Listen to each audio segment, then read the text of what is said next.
Well, how does your flamingo look? Are you pleased? I'm really pleased with mine.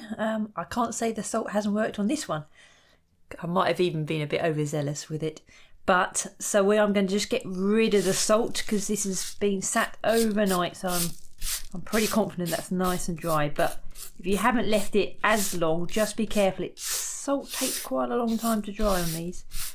I'm just going to scooch that onto the floor. Yeah, now I can get a better idea of it as well. Yeah, no, I'm pleased. Now we're going to be doing the neck and just giving a little bit more form and making that stand out a little bit more. So pick up your larger brush and we're just going to wet down, and we're only going to go as far. It's almost quite hard to see where my line is, but this is the neckline going down here. So we're just going sort of just a little bit below the beak, and hopefully you can see where your neck is. Mine's disappeared a little bit. It's a little hard to see. A bit easier up here. So wetting it all down.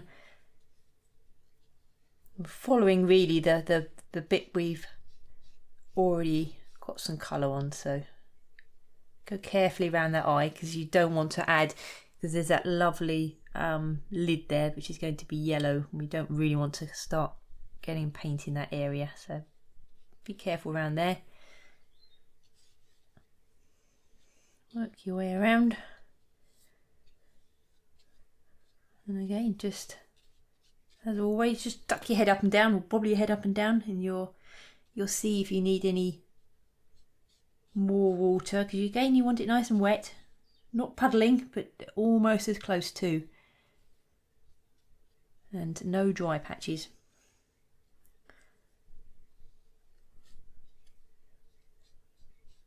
Again, if you go over the beak, it really doesn't matter. As I say, the tip is black, so it doesn't matter. Oh, very dark. Okay, so once that's nice and wet, I'm going to pick up the same colours that I've used on the body. See if I can get all 4 of those in my hand. I'm going to pop my bigger brush down. I'm going to go to my number 10. Okay, now I'm just squinting at my reference photo and I'm looking for the darker areas. Now it's obviously a very obvious dark part there, so I'm going to use the orange and the magenta. It doesn't really matter what you use, it's just something that's nice and dark. A little bit more magenta, I think. Don't want this to be too orange, I don't think, the neck, so I'm going to probably go heavier on the pinks. But who knows as I work way along. A little bit of yellow in there. I'm going to sort of work my way around the head, and you can see there's a really lovely dark area here. So we're going to get that in. Again, it's more dibbling. Try not to sort of move your brush around. You're just placing, and even if it's just a little bit of a rustle, if you're finding it spots a little bit. I had a lovely one-to-one. Hello, Victoria, if you're watching this. And she was getting a little dotty, and I think we realised she was just putting the paintbrush down when I was saying, rightly, just dibble. I think I probably dibble and then move it a little bit, just so that gets away from the little dots of paint if you find your painting gets a little dotty at times. Sometimes it's the paint. If you're using Aussie Red Gold, that does like to dot quite a lot. So yes, you try, and also try, yeah, the flip side of that, try not to do too much rustling because you'll be mixing those paints up too much. Okay, well, I'm going to work our way around here. See, I told you I'm going to start using orange again. Just keeping it nice and dark. And if you squint your eyes, you can see there's a nice line that starts to work its way up. Just going to pop that in. I love these sort of peachy colours, so that's the sort of yellows and sort of pinks, so really nice colours on there. I like that. Just a little bit. Obviously yours because we've already done one layer, it depends how strong some of your colours are, you know, how strong you made the head. So yeah, be a guide. If you feel some of the areas are strong enough, don't put too much paint down. Don't follow me exactly. Just, I know it's tricky because obviously I can't see everybody's work, so I have to sort of go with my piece and how my piece is looking. But I say, if you feel yours is very strongly coloured already, just be mindful. Just put a little bit down. You don't need a lot then. Okay, work my way around here again. It's a nice. I'm going to use the magenta and the madder. I'll just pop a little bit around here, just so we can get a bit of definition as well, so we can see where the neck is. There's a difference between the body and the neck, so it pings a little bit more. I'm losing my nice straight edges here if I'm not careful. There's a nice lump of light at the top, so I want to try and keep that there. Work our way down. Let's have a little bit of orange actually here. It almost depends on what colours you've got lining up beside it. So if you've obviously got a big lump of orange there, don't put too much orange, and vice versa. If it's a pinky like I'm doing, put a little bit of orange so just so it stands out. Now I quite liked some of my practice pieces. Oh, let's let me finish this a little bit here. So as you can see, there's little dark patches here as well, and we will do a few flicks while this is nice and wet actually. You can see there's an obvious shadow. I'm not going to put that shadow in. I'm just going to ignore it. Let's put a little bit of strength in there because it really is quite dark there, and it's nice to get that strength in just under that curve of that neck. Okay, as I was going to say, it's quite nice to get a little bit of colour beside the beak. Obviously there is a shadow. I said I'm not putting the shadow in, but it was quite nice to get the shadow beside the beak. It just gave it a little bit of definition, I think. Okay, have a look, step away, see what you think. If you think you've got enough, then stop. Don't do too much. But what we're going to do now, similar to what we did on the body, we're going to join this wet up and we're going to whiz it.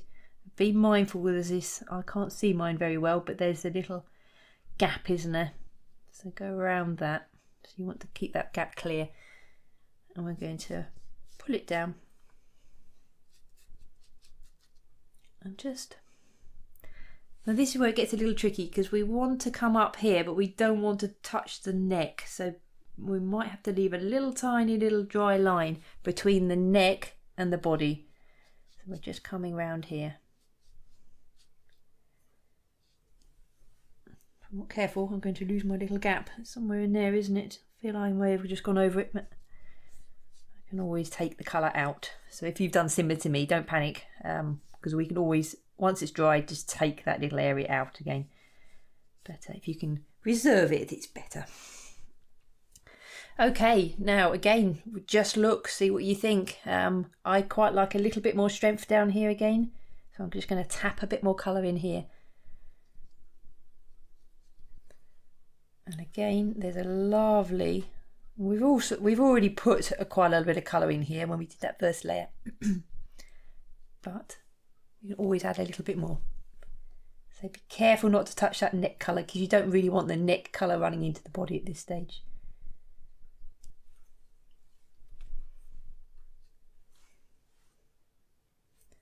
Okay, keep squinting your eyes, keep looking for that darker area, the darks. The light will take care of itself, pretty much.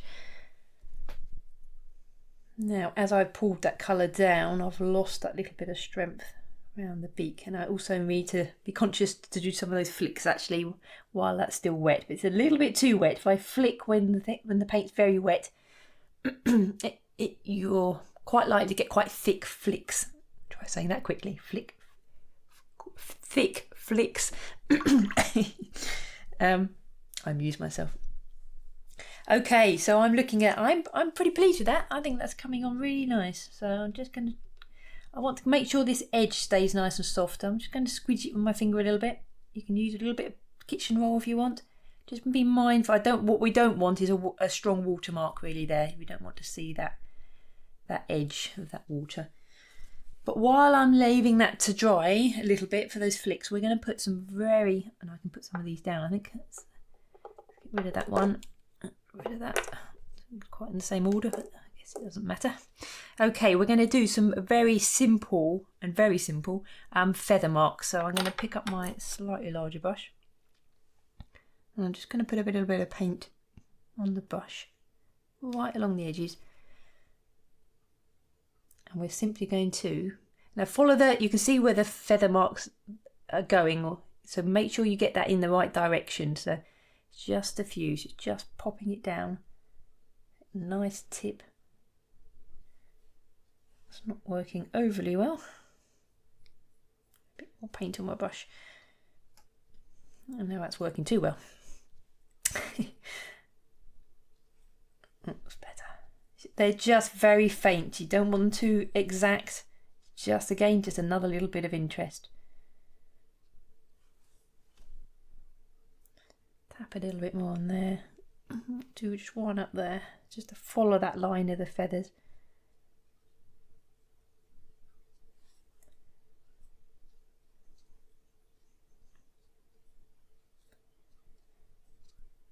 Again, it's a bit like the flicks. It can be easily overdone. So I think I'm going to leave that. I can always add more because it's not reliant on going into wet paper or anything. So if I feel there's not enough there, once that's dried, I can always add more. But they're not so easy to take out. So go sparingly on them. Just soften that edge down a little bit strong there. That one. Do that with my finger. Okay, let's do these little flicks down the neck before I forget about that. Just going to tidy up. I've got a little chink. Come around here. Okay, so the flicks, smaller brush. Don't work right on the edge. Come a little way in and just very gently. You only want a few because there aren't really very many there, are they? But I just like them.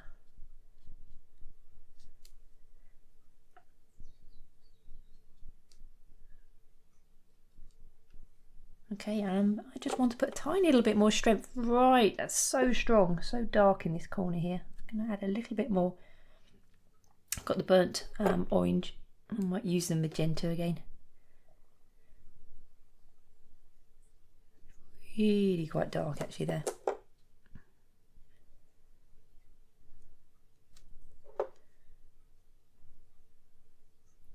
Going around the eye again. As long as you're, depending on where you are in the world and how warm it is, mine's still nice, and I can see it's really nice stage. You'll get to a nice kind of what I call a nice workable stage where it's it's a perfect time to put your paint down, and this is just at it. So I can still carry on tinkering. Now if it does begin to dry and you still want to play, and it's all wet still, you can just drop. I don't want to do it with this because it's just about a nice stage, but you can just drop a little bit more water from your brush and wet that down again.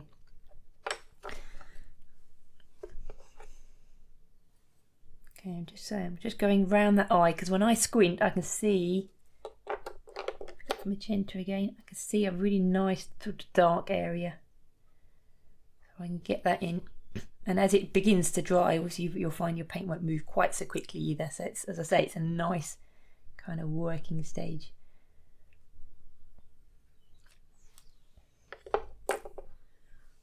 Lovely. I think we're about there actually. I don't think there's anything else that can be done at this stage. Again, it just needs to dry, and ideally it needs to sort of dry naturally if you can. If you push for time, just allow it to dry a little bit more. I don't know if you can see the gauge of that. I don't know if I can wiggle my board. Can you get a better idea how wet that is? That needs to dry a little bit more. It's just as it goes off is when a hair dry is ideal. Now I can put a little bit more salt down if you want to, and if your salt didn't work as well as you'd hope, you can put a little bit more salt down. I don't think I am on this piece because I was quite generous with that salt, I think, and it was it's quite a lot of markings on there, so I'm not going to, but you can obviously if you feel you want to. So again, I say let that dry and then we can move on.